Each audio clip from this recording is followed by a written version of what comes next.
सलाम अलैकुम, welcome to our family. आज हम बात करेंगे कि बच्चों को पढ़ना कैसे सिखाया जा सकता है। बच्चों को मुख्तलिफ तरीकों से पढ़ना सिखाया जा सकता है। बच्चों को पढ़ना सिखाना बहुत आसान है। दो तरीकों से इन्हें पढ़ने के काबिल बनाया जा सकता है।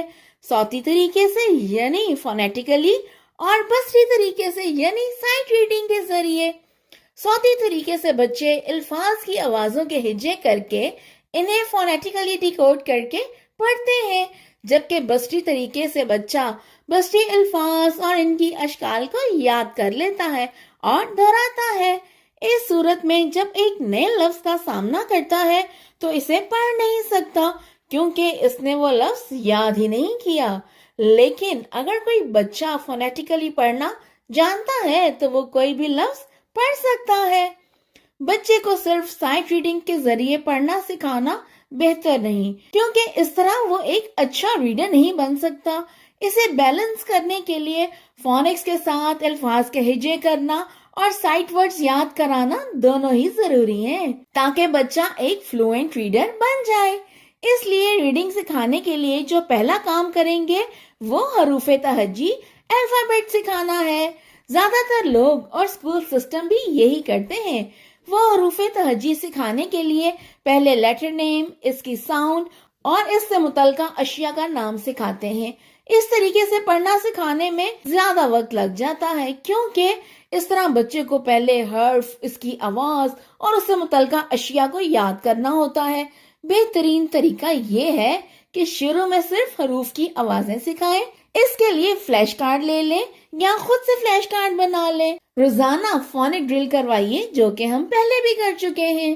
पहले सिर्फ शॉर्ट वाउल्स और कॉन्सोनेंट की आवाजों के साथ शुरू करें।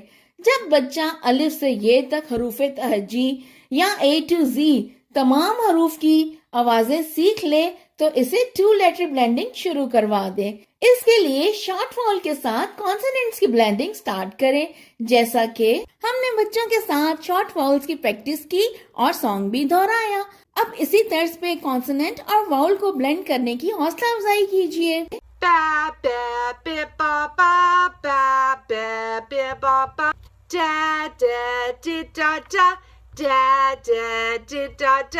Fa fa fi fa fa fa fa fi fa fa ga ga gi ga ga ga ga gi ga ga ha ha hi ha ha ha ha hi ha ha la la li la la la la li la la me me me mama me me me mama na na ni na na na na ni na na। इस तरह 2 और 3 हरफी अल्फाज बनाना शुरू कर सकते हैं।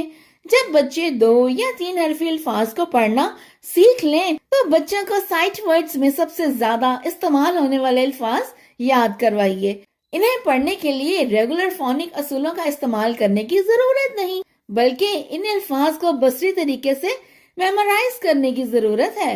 लिहाजा इनके फ्लैश कार्ड्स बनाएं। इस तरह जब बच्चे इन अल्फाज को देखेंगे तो एक रवानी से पढ़ लेंगे, और अगर कोई ऐसा लफ्ज जिसे वो बसरी तरीके से नहीं पढ़ सकते तो वो इसे फोनिक्स के साथ पढ़ लेंगे। फोनिक्स और साइट वर्ड्स के साथ बहुत सी किताबें मार्केट में अवेलेबल हैं। बच्चों को वो किताबें मुहैया करें, उन्हें वो किताबें पढ़ने की हौसला अफजाई कीजिए। इस तरह वो एक फ्लुएंट रीडर बन जाएगा और इनमें कॉन्फिडेंस भी डेवलप होगा। है ना आसान? Happy things happen when we learn together. Happy learning. Thank you.